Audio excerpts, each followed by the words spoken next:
at our weather. We're the driest inhabitable continent in the world, and our weather is becoming more volatile. We've also got really high input costs. We've got a declining return on capital investment in agriculture. We've got a high dollar and high production, and also a lack of scale hurts us in meeting Chinese demand, particularly in high growth categories such as soybeans. Also, people are moving away from rural areas, and the current generation of farmers is ageing.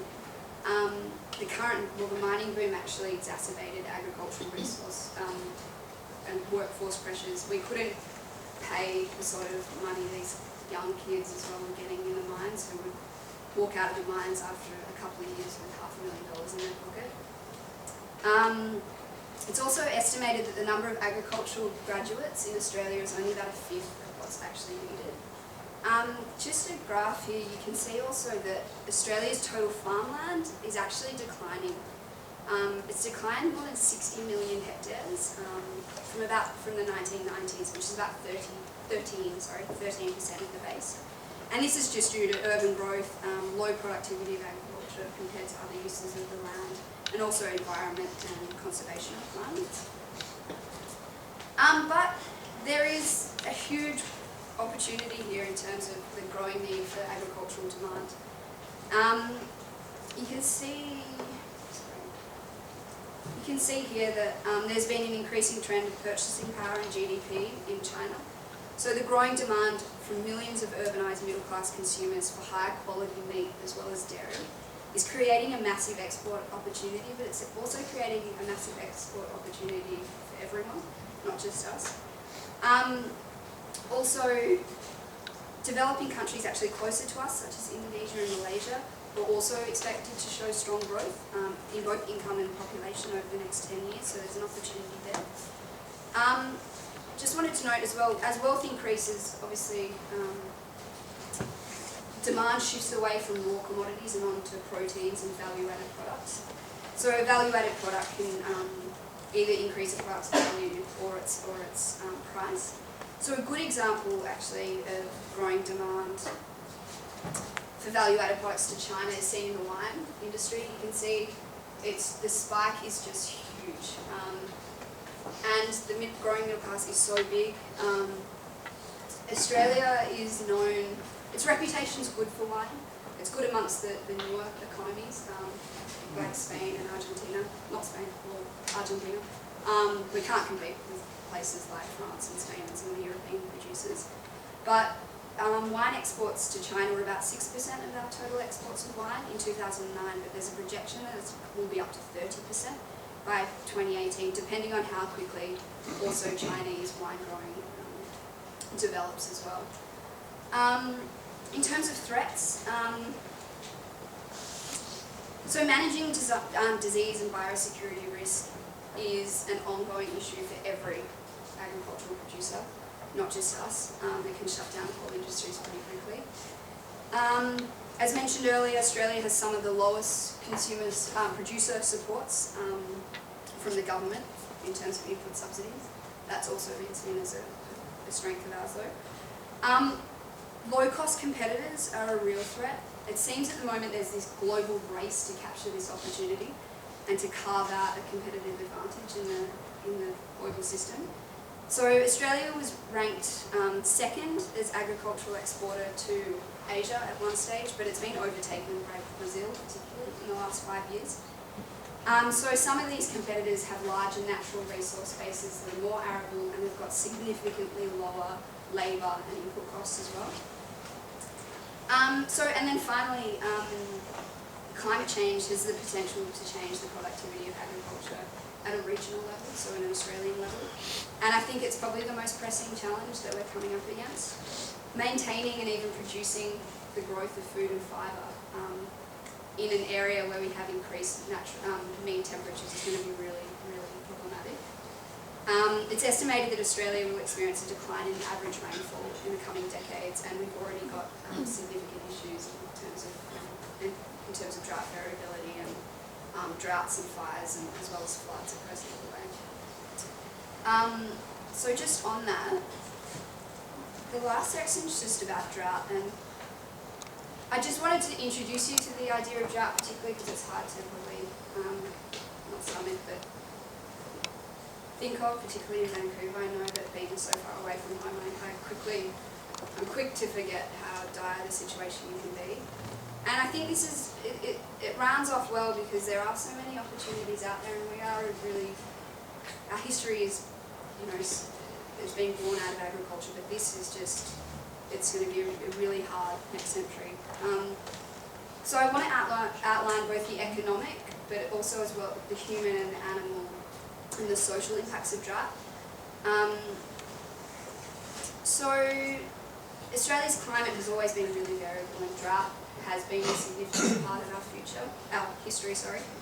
However, regional projections suggest that by 2070 there might be 40% more months of drought in Australia, and conditions will be even worse in a high emissions scenario.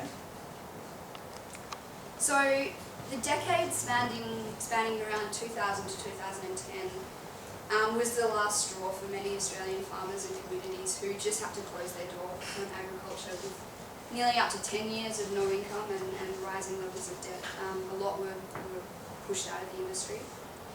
This period was referred to as the Big Dry, or the Millennium Drought, and it was considered the most severe since ag records began.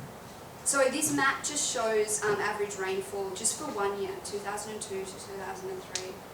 And you can see that large tracts of lands actually had their lowest rainfall on record, which is the red areas. But what's most troubling, this is just for 1 year, and there was about 7 what came after it that had below average or very much below average as well. Most recently, 2003 was actually our hottest year on record. And the latest drought, and it's currently still playing out, is in Queensland, which is the northeast state. It's in the grip of its most widespread drought ever. It had its warmest winter on record, and then it went through a summer heat wave where temperatures topped 49.6 degrees, which is really hot. And there are also wildfires. It was an awful summer. And we're out of the summer now. We're into autumn over there. But the situation in the interior of Queensland is pretty dire. So the costs of drought fall most directly on farmers and rural communities, but all Australian communities, all Australian families are also affected to some extent by rising food prices. So droughts seriously affect yields. On the one hand, it's a supply issue. It's a shock, and the productive capacity is diminished, so prices as a result increase. Research actually showed that the losses can be, in terms of agricultural production, can be up to $5 billion a year in a year of drought. And there was some research performed by the Australian Treasury in terms of economic impacts of the Millennium Drought. And just in 1 year, it found that exports fell by 30%, agricultural income fell by about 46%, and nearly 100,000 jobs were lost in the agricultural sector. So it's obviously got huge impacts on our economy. And perhaps more importantly, the effect on communities and also livestock can be really, really devastating. The strain is really consistent, and it's a day-on-day monotonous exercise of keeping your stock alive. And actually, farmers have explained it as being, it's like someone grabbing at your throat and just slowly applying pressure, often over months, but sometimes up to 9 or 10 years.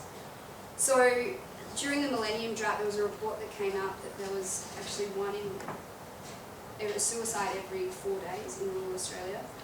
And it's not just the rising level of farm debt. Farmers have a really strong connection to their land. It's a livelihood. It's also, they've got a strong connection to their animals as well. And seeing this all sort of deplete around them is really heartbreaking. If farmers can't afford to buy in feed and buy in water daily, they often have to send their livestock off at a loss. And you'll see some reports have been coming out recently about the drought, and I just wanted to sort of finish up by showing you some clips.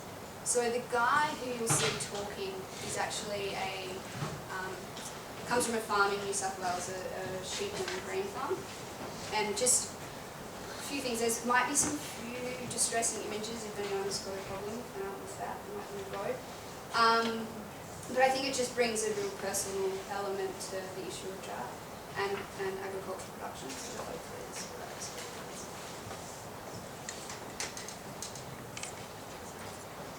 This is a very personal story. One that affects every country family. Families like my own. Affects every farmer. Farmers like my father. It's called drought. Right now we're in the middle of another one. Country people have endured and survived droughts before. But this one, they're saying, is the worst one yet.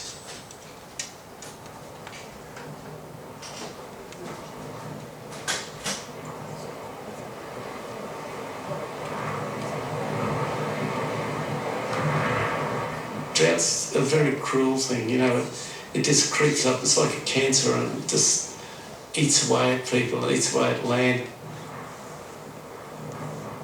I've never seen so many cattle dead. I've never seen farmers have to shoot so many stock. And I've never seen so many people just emotionally upset, mate. They're just buggered, just had enough. I don't know what's going to happen.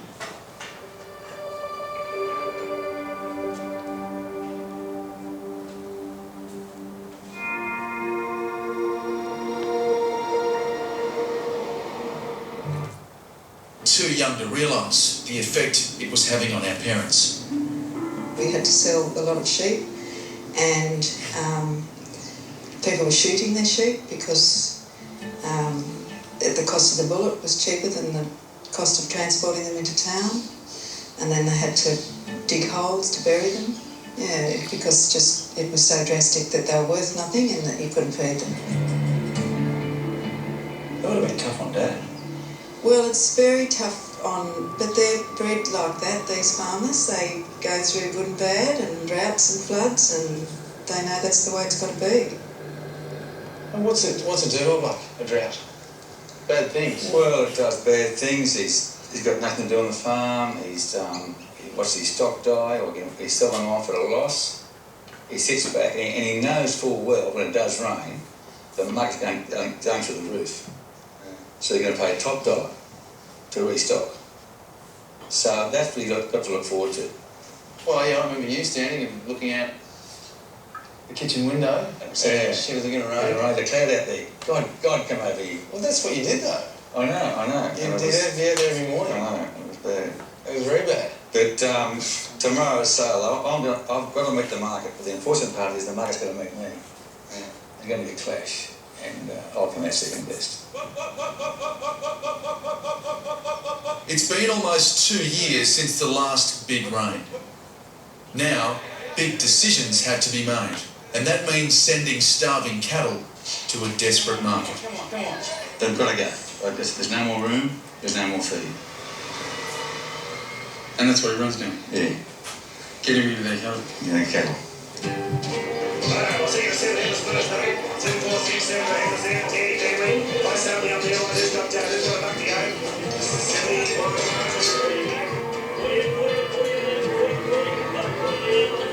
Right, Dad. How'd they go? I've lost about $350 to $400 Per head. per head. Jeez. That's what a drought means. You know? And everyone here's losing money today, aren't they? Well, they're losing money big time. Those thin cows, they're absolutely being slaughtered. They're being really slaughtered in the price wars. 90, 1, 2, 3, 4. Just the last little bit. And this drought's really sending blokes to the wall, isn't it? It is, yeah, no. Will Hobbs is a fifth-generation farmer, a father of 3 young children. It's been 2 years since Will last had grass on his property for his sheep and cattle to eat. So, Will, how much are you spending on feed a day? $1,000 a day now just for the sheep. What about your cattle? Yeah, and the cattle are equivalent. So you're spending $2,000 a day A day, per day. on feed, just to make sure these sheep survive. Yeah. That's borrowed money. He hasn't had an income for nearly 2 years. He's been hand feeding for 7 months. And still, the rain looks like